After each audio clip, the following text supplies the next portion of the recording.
आज का यह वीडियो आप सभी के लिए रामबाण साबित होने वाला है, क्योंकि इस वीडियो में आपको बताया जाएगा कि परीक्षा में कॉपी को कैसे लिखनी है। प्रत्येक सब्जेक्ट को लिख लिख करके आपको समझाया जाएगा, जिससे कि आपकी परीक्षा में किसी प्रकार की गलती ना हो और आप बढ़िया नंबर से पास हो सके। अक्सर बच्चे तैयारी बहुत अच्छे से कर लेते हैं, लेकिन उन्हें परीक्षा में लिखने का तरीका नहीं पता होता है कि कैसे परीक्षा में कॉपी को लिखना है, जिसके कारण उनका रिजल्ट बेहतर नहीं आ पाता है, वो अच्छा स्कोर नहीं कर पाते हैं। वो कौन कौन से गलती कर देते हैं, वही सारी गलती को आज आपको बताया जाएगा कि वो गलती आप मत कीजिएगा। लिख करके आपको समझाने का प्रयास किया गया है, और वो भी प्रत्येक सब्जेक्ट का। तो ध्यानपूर्वक वीडियो को देखिए, और इतनी अच्छी कमाल वीडियो को तो पहले लाइक कर दिए। सभी बच्चे एक साथ लाइक करेंगे, क्योंकि लाइक जब आप करते हैं ना, तो अंदर से बहुत ज्यादा खुशी होती है। तो फटाफट से लाइक कर दीजिए, और चैनल को सब्सक्राइब करना मत भूलिएगा। फटाफट से जल्दी से चैनल को सब्सक्राइब कीजिए, तो भी आपको आगे से वीडियो मिलेगी, और इसी तरह की कमाल वीडियो आपको मिलते रहेगी। अब आपकी परीक्षा में काफी कम समय बचा हुआ है, अब आपको डरना नहीं है बाबू, लड़ना है। अब सिक्का उछल चुका है, हेड भी आपका होगा और टेल भी आपका होगा। जैसे कि आप मान लीजिए कि प्रश्न संख्या 1 को सॉल्व कर रहे हैं, तो आपको ब्लैक पेन से लिखना होगा प्रश्न संख्या 1, और आपको इसे ब्रैकेट से बंद कर देना होगा। उसके नीचे आपको अंडरलाइन करनी होगी, और जिस प्रकार से यहाँ पे अंडरलाइन की जा रही है, आपको इसी प्रकार से अंडरलाइन करनी है, वो भी ब्लैक पेन से। उसके बाद से इसका आप उत्तर लिख रहे हैं, तो एक लाइन छोड़ करके आपको लिखना होगा उत्तर। उत्तर लिखने के बाद से इसे भी आप ब्रैकेट से बंद कर दीजिए, और इसमें भी आपको ब्लैक पेन का यूज करना है। सपोज मान लीजिए कि आप प्रश्न संख्या 1 के प्रश्न संख्या क का जवाब दे रहे हैं, तो आपको लिखना होगा क का उत्तर। अब आपको जिस टॉपिक के बारे में लिखना है, उस टॉपिक का नाम लिखना है। जैसे कि यहाँ पे निस्तापन टॉपिक के बारे में लिखा जाए, तो निस्तापन लिख करके इसके नीचे अंडरलाइन आपको देना होगा। यह सारा काम आपको ब्लैक पेन से करना होगा। उसके बाद से परिभाषा लिखने के लिए आपको ब्लू पेन का यूज करना होगा। काफी बच्चे कह रहे हैं कि सर यहाँ पे ब्लैक और ब्लू दो पेन का यूज बता रहे हैं, सब चीज बताएंगे, आप परेशान मत होइए। एक चीज ध्यान रखिएगा, आपको हैंडराइटिंग को बेहतर बनाना है। इसके लिए दो वर्डों के बीच की दूरी आपको प्रत्येक जगह समान रखना है। यानी कि अगर निस्तापन और प्रक्रम के बीच की दूरी जितनी है, उतनी ही दूरी उसके आगे वाले जो भी आप वर्ड लिखेंगे उनके बीच की दूरी होनी चाहिए। और इस प्रकार से आप किसी भी परिभाषा को लिखें। अगर आपका हैंडराइटिंग खराब भी होगा, तब भी आपका उसमें अच्छा से दिखेगा जो आप परिभाषा लिखेंगे, जब आपका लिखने का तरीका बढ़िया होगा। यानी कि जो दो वर्ड है उसके बीच की दूरी समान जगह आप लिखेंगे। तो ऐसा ना हो कि कभी दूरी ज्यादा लिख रहे हैं, कभी सटा कर लिख दे रहे हैं, तो ऐसा आपको नहीं करना है। अब यहां पे लिखने के बाद से आपको उदाहरण लिखना होता है काफी जगह, तो उदाहरण लिखते हुए काफी बच्चे गलती करते हैं, उसके बारे में आपको समझाते हैं। एक चीज बताना चाहेंगे, परीक्षा में आपकी पहचान आपकी लिखावट से होती है, इसलिए आपने लिखावट पे सबसे ज्यादा ध्यान दीजिए। जिस तरीके से यहाँ पे बताया जा रहा है, समझाया जा रहा है, आपको इसी तरीके से आपको क्वेश्चन पेपर जाकर के करना है। इसके लिए आप प्रैक्टिस करते रहिए। अब रही यहाँ पे उदाहरण के लिए, तो क्या करते हैं भाई, काफी बच्चे की एक ही में लिख देते हैं जो परिभाषा है उसी में। तो आपको ऐसा नहीं करना है, आपको एक लाइन छोड़ के अब आपको लिखना है ब्लैक पेन से, और ब्लैक पेन से उदाहरण लेकर के इसे आपको क्या करना है, अंडरलाइन कर देना है। अब आपको ब्लू पेन से यूज करना है किस चीज को लिखने के लिए, तो जो इसका उदाहरण है, यानी कि जो निस्तापन लिखा गया है टॉपिक, जैसे मान लीजिए कोई भी टॉपिक है, जैसे यहाँ पे निस्तापन है, तो इसका जो उदाहरण हो गया, वह आपको उदाहरण यहाँ पे अब लिखना होगा किससे, तो आपको ब्लू पेन से।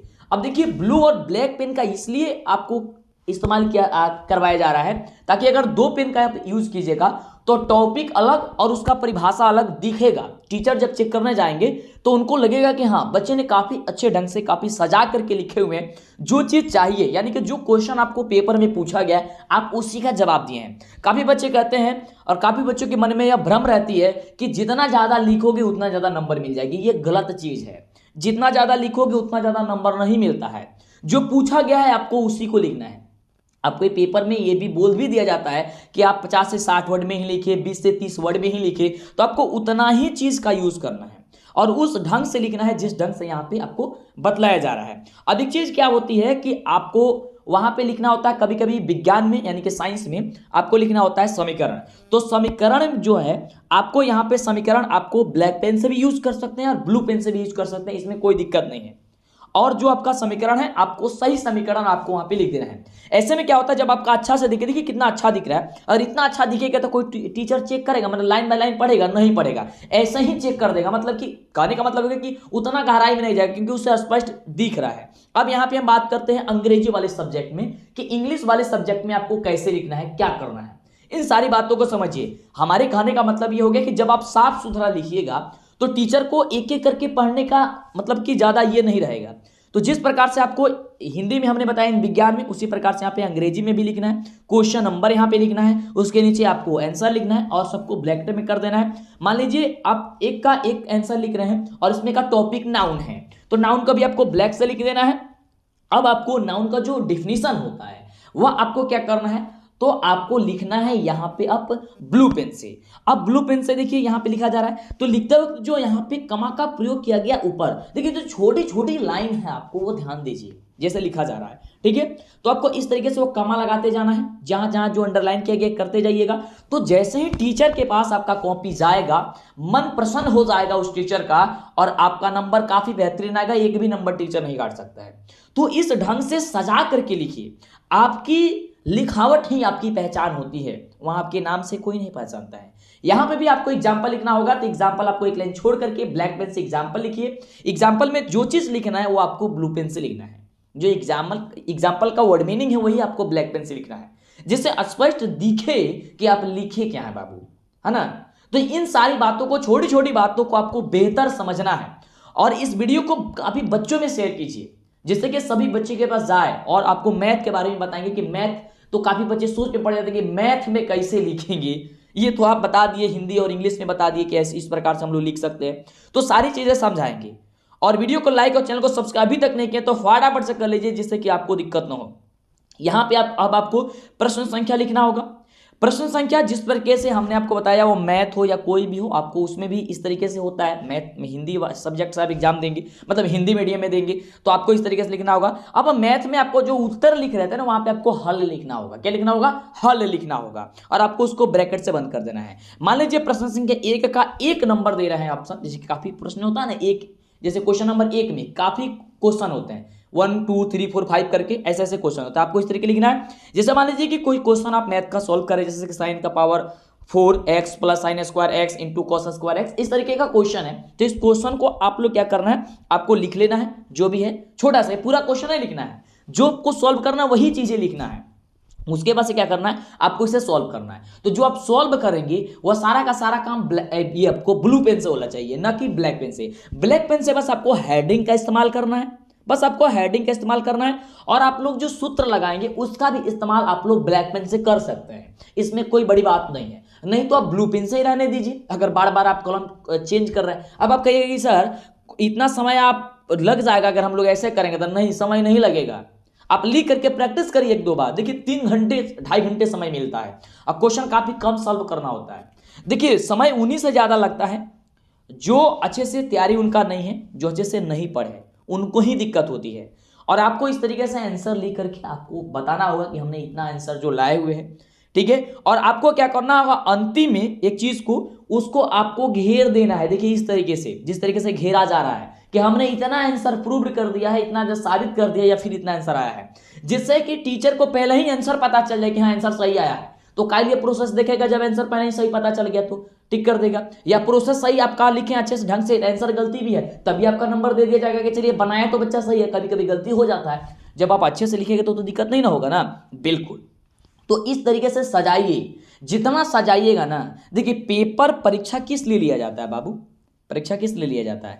परीक्षा इसलिए लिया जाता है कि आपका दिमाग कितना तेज है, ये थोड़ी ना चेक किया जाता है कि आपको याद कितना, याद नहीं चेक किया जाता कभी पेपर में बाबू।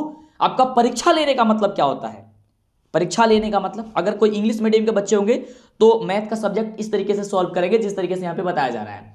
फिलहाल यहाँ पे हम ये आपको समझाते जा रहे हैं सारी चीजें। तो देखिए पेपर इसलिए बच्चों से लिया जाता है ताकि आपका दिमाग का टैलेंट कितना है, आप कितने में हैं, ये नहीं कि आप जो है आप कैसे आप सभी प्रश्नों का जवाब दे पाते या नहीं दे पाते हैं। अरे जवाब तो सबको पता होता है, लेकिन टॉपर कौन बनते हैं? जो इन सारी बातों को ध्यान में रख करके पेपर को इतने अच्छे ढंग से कर देते हैं, जिससे कि टीचर के पास जाता है तो टीचर का मन प्रसन्न हो जाता है, तब उनके रिजल्ट में उछाल आती है, और ऐसी उछाल आती है कि पूरे बिहार में, पूरे राज्य में अपना नाम कमा लेते हैं, वो टॉपर के लिस्ट में शामिल हो जाते हैं। तो आप भी टॉपर्स बनना चाहते हैं तो क्यों नहीं इसका इस्तेमाल कर रहे हैं, जल्दी से कीजिए। और 1 साल के बाद परीक्षा लिया जा रहा है, पूरा का पूरा टैलेंट अपना दिखा दीजिए उस कॉपी में लिख करके। सभी बच्चे को एक साथ पढ़ाया जाता है, तो आप भी नंबर 1 हैं, आप नंबर 1 बन सकते हैं। कोशिश कीजिए, कोशिश करने वालों की कभी हार नहीं होती है। वीडियो को लाइक और चैनल को सब्सक्राइब करना मत भूलिएगा, इतनी अच्छी कमाल वीडियो को। मां सरस्वती का आशीर्वाद आप पे हमेशा बने रहेगा। आप हंसते रहिए, मुस्कुराते रहिए। आपके परीक्षा को बेहतरीन बनाने के लिए प्रतिदिन टेस्ट शुरू हो चुका है। आपको टेलीग्राम पे जाकर के सर्च करना है DLS एजुकेशन।